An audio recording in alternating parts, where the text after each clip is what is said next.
Ikuspegi ederra, ezta? Gaurko saioaren gaia hortxe dago. Ikusten duzue Orbeko fabrika txiki hori?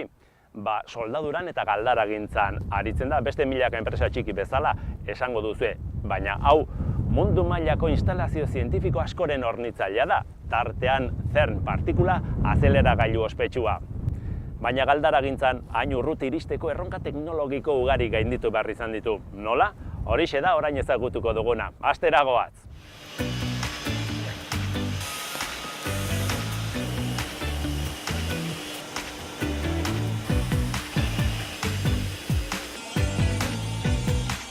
Pieza hau zer da? Pieza txiki hau? Pieza txiki hau da, udentzako material berezikin indako udentzako bomba baten parte bat. Bere berezitasuna guain arte egin deun handinetakoa dela. Handinetakoa. Itxasuan egingo du lan edo? Bai, itxasizkineko udek, horrek material inoziablea berezia da, eta gaina beste gauz bat daukena, soldaura guztitan, presioa dijoan guztitan, radiografiak eta dauzke, seguridadea asuntoangatik kalidadea eskatzen dutelako.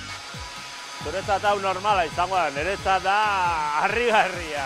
Bueno, ikusten da bezala pieza unitarioak direnako bakaka, ordune egiten duguna da, erreztasun bat posizionarekin azkarrago soldeatzeko. Ez daukeu robotik. Hemen robotak ez, hemen pertsona. Pertsona da balorea, eta azkenen pertsona erreztasuna jartzen zaio, eta zailtasun horrek ematen duna da, prestigio bat ematen dugu.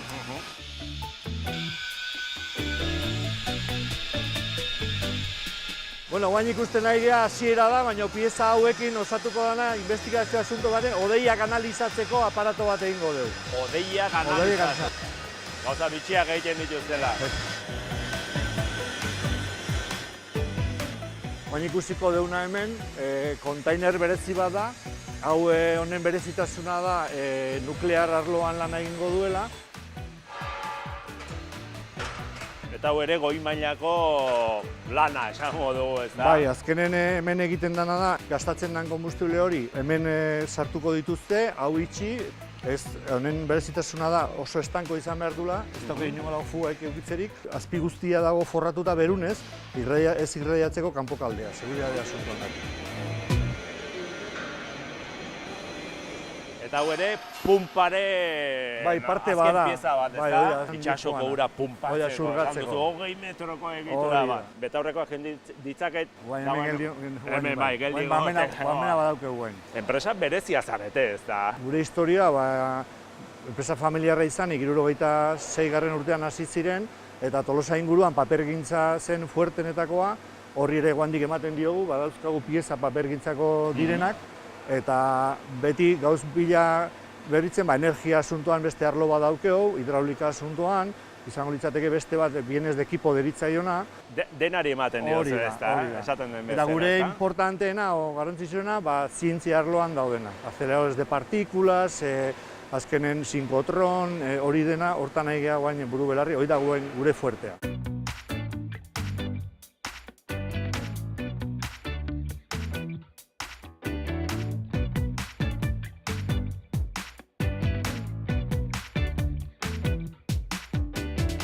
Nola izaten da horrelako eskaerei erantzutea? Gaizu, behar dut sateliteak probatzeko ganbara erraldoi bat, eta zuek? Zientifiko batek bere beharrak esaten ditu, eta hori nola metal arloan ze erantzuna ematen diogu material berezikin, adibidez ikusten dena da, zientzia munduan aluminioa zergatik amagnetikoa delako, magnetismorik gabe behar du. Eta hori material berezia izanik, hori izan da guretzako erronka berezi bat. Erronka? Bai, hala bat. Erronka beti ikasten. Sehengo.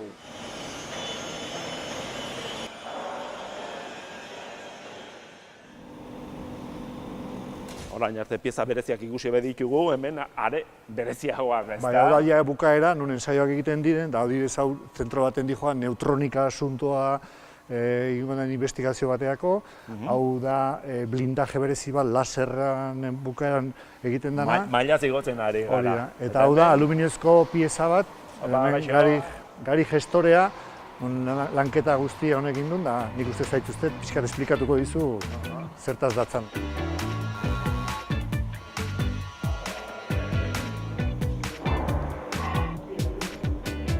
Hau da, esperimentatzeko kamera bat, Hau da, hemen jartzen dio probetak iten dituena neutroiekin bombardeatu eta iten dena gero fondoan dauke detektore handiak eta hortik atatzen emaitzak analizatu eta ikusi... Goi mailako zientzia. Bai. Ezta? Aluminiozkoa, esan duzu. Aluminiozkoa da. Aluminio aleazio bat da, manganesoa daukena. Eta bere soldagarritasuna nahizta nahiko ona den, ez dauzken exigentzia mailekin eta investigazio ordu asko eskatu dizkio.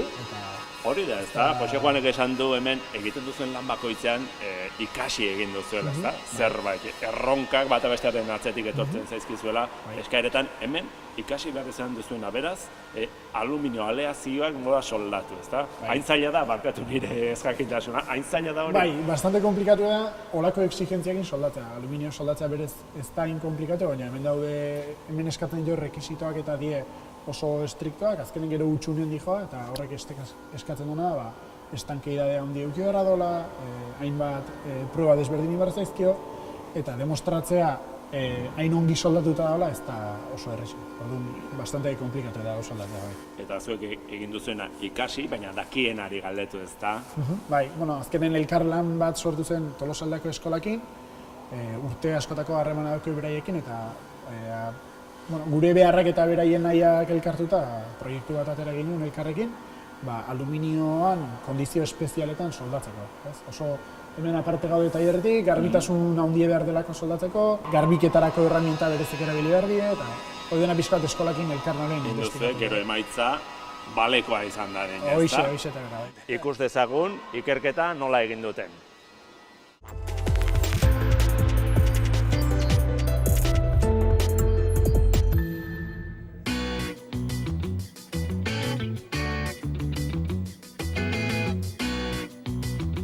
Lanbide Heziketa Zentroen funtzioetako bat da inguruko enpresekin elkarlanean berrikuntza proiektuak garatzea. Badaude proiektu batzuk teknikekin batea garazten ditugunak, eta beste batzuk eskualdean ikusten ditugun beharren arabera plantxatzen ditugunak. Lehengo urtean 24 proiektu garatu ditugu inguruko enpresa txiki eta ertainekin. Eta hauetako bada Kadinoz enpresakin egin duguna. Aukera politik ikusi zuen, beak pruebak eta beharren bere enpresan guk emenitea, soldadurako parametrok eta guk hemen doitzea edo zehaztea.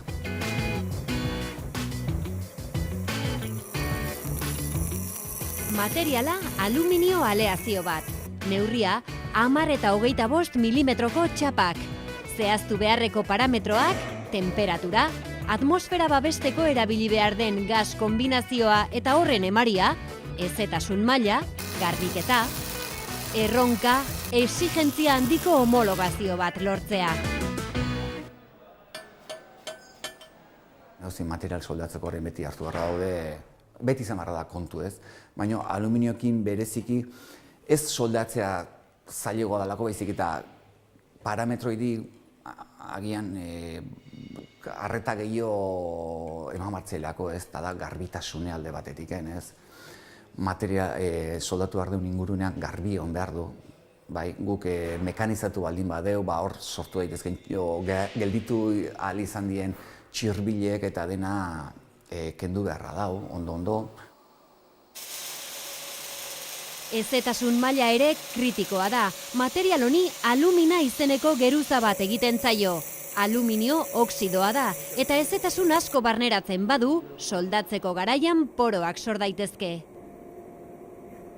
Ikustea noez soldadura botata da baino garrantzitsua da barrun daukena. Hau da, barrun bere baldintza batzu bete barrazkeko ordoiak. Hau da, ez duki barrez poroik, ez inklusio solidoik, o gaseosoik, ez ondo lerrokadura, ondo lerrokatuta on behar du.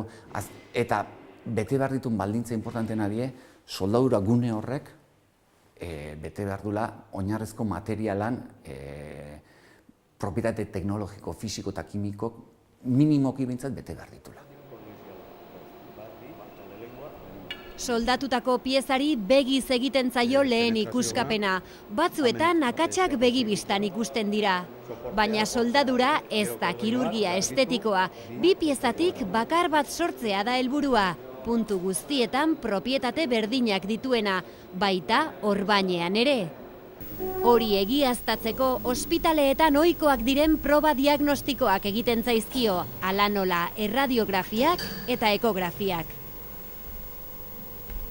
Ultrasoinu makina hauen bidez, ikusi dezakegu barruko akatsak seinaleak ematen dizkigu makinak, eta gero seinale horiek jakin dezakegu ze tokitan dauden eta ze sakoneratan. Soldadurako kasuan izan leike pitzadurak, poroak, fusio faltak, penetrazio faltak, eta bar.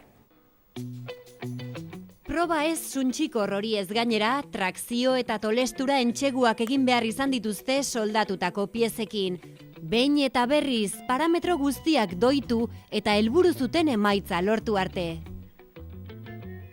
Balorazio oso positibo egiten dugu, asko ikasi dugulako, hemengo irakasleak hor asko ikasi dutelako, eta hau aplikatuko dugulako gure ikaslei.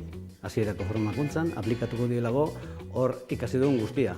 Enpresak ere balorazio oso ona egin zuen, eta lana oso gogorra izan da, zeratik planifikazio oso serioa zen, eta epe batzu daude, eta epe horiek bete imar dira. Baina oso interesgarria izan da, eta asko ikasi dugu denok.